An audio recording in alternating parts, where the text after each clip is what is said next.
In meinem Leben gibt es viele Traumatage, so nenne ich das.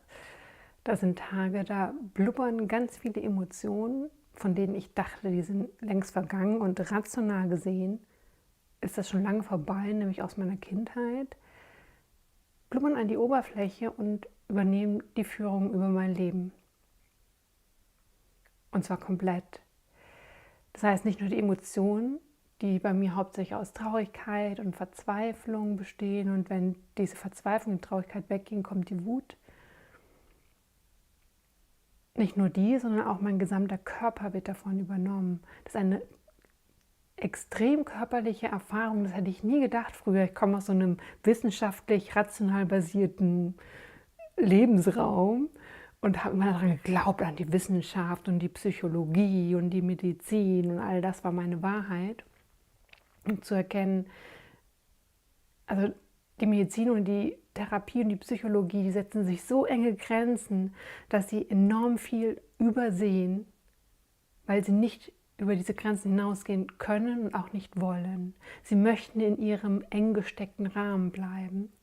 Und ich muss dann für mich herausfinden, und das kennen vielleicht bestimmt viele Trauma-Menschen, die Erfahrung haben mit extrem starken Emotionen, die man so unterdrückt hat, dass sie das Erwachsenenleben wieder einnehmen,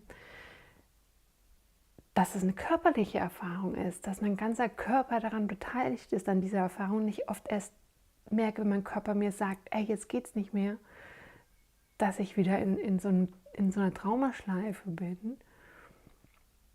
Und alles an meinem Körper dann schreit, der ist müde und der ist angespannt, und ich habe Probleme mit der Haut und mit meinen Organen und mit den Muskeln und mit den Gelenken. Und wenn ich jetzt einen Neurologen fragen würde, würde er sagen, ja, das ist die Multiple Sklerose. Und wenn ich einen Dermatologen fragen würde, würde er sagen, ja, das ist irgendein Ekzem. Und wenn ich so, und alle haben eine Erklärung aus ihrem eigenen engen Standpunkt heraus. Und vergessen aber das Gesamtkonzept Mensch. Und das Gesamtkonzept Mensch ist immer eins. Und dazu zählen auch unsere Gefühle, Emotionen und unser Körper. Und ich kann es inzwischen nicht mehr trennen, weil das alles, wenn ich physische Probleme habe, ist das gleichzeitig einhergehen mit psychischen Problemen, mit Emotionen, mit Unangenehmen, mit Enge, mit mich klein machen wollen. Mit dem Gefühl der Abhängigkeit, mit dem Gefühl des Ausgeliefertseins, mit dem Gefühl, sich wehren zu wollen. Und all das ist nicht trennbar. Und ich musste in meinem Leben lernen, woran erkenne ich den Unterschied? Ist da jetzt gerade etwas im Hier und Jetzt passiert, oder sind das, was ich gerade fühle, Dinge aus meiner Vergangenheit, wo mein ganzer Körper, mein ganzer Organismus etwas wiederholt, was in meiner Vergangenheit, in meiner Kindheit passiert ist, wo ich rational sagen würde, es ist vorbei. Es gibt Menschen, die sagen sowas gerne, ja, lass doch die Vergangenheit hinter dir. Jetzt, was machst du denn damit rum? Ja, ich lasse die Vergangenheit hinter mir, das ist nicht das Problem. Das Problem ist, dass die Vergangenheit mich nicht loslässt, weil sie in meinem Körper lebt und einfach ans Tageslicht kommt. Und die Emotionen sind voll mit dabei, und die Emotionen, das ist ganz spannend, glauben aber, das passiert im Hier und Jetzt. Wenn ich also eine Unruhe, eine Angst in mir spüre, versucht mein Organismus im Hier und Jetzt Dinge zu finden, die mir Angst machen könnten, damit das gerechtfertigt ist, das Gefühl der Angst. Und auf einmal kommt diese Angst, die ursprünglich aus der Kindheit kommt, ist auf einmal im Hier und Jetzt und wird hier und jetzt ausgelebt in dem Glauben, die Gefahr ist gerade im Hier und Jetzt. Und so ist es auch mit Wut zum Beispiel.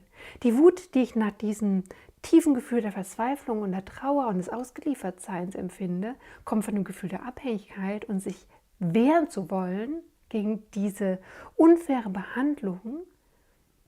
Und diese Wut kommt aber im Hier und Jetzt zum Ausdruck und lässt sich triggern von außen, obwohl das jetzt mit dem Jetzt wenig zu tun hat. Tatsächlich setzt das Außen nur einen Trigger, packt den Finger in die emotionale Wunde der Wut, und dann wird das ausgelöst. Und je achtsamer man damit ist, merkt man auf einmal, hey, ist das jetzt wirklich im Hier und Jetzt? Morgen bin ich vielleicht entspannter und dann will ich das anders sehen. Ohne hier jetzt ein paar Schubladen aufzumachen, aber wenn ihr in einem weiblichen Körper geboren seid und die Hormone in diesem Körper funktionieren, kennt ihr das vielleicht?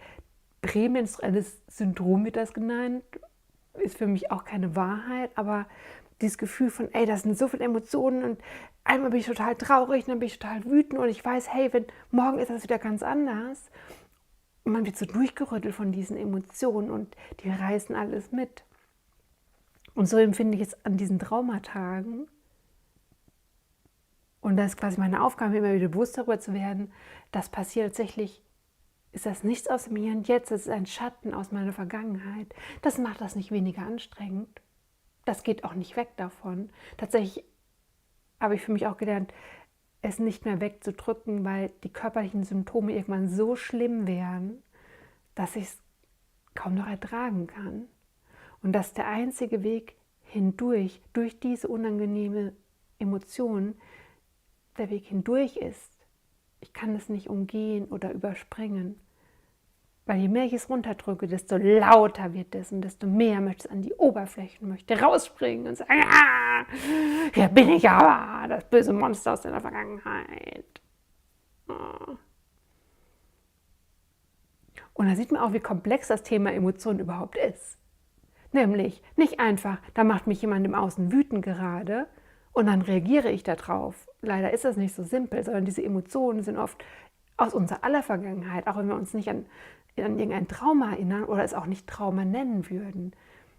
Die meisten Sachen, die ich in meiner Kindheit erlebt habe, hätte ich niemals als Trauma bezeichnet.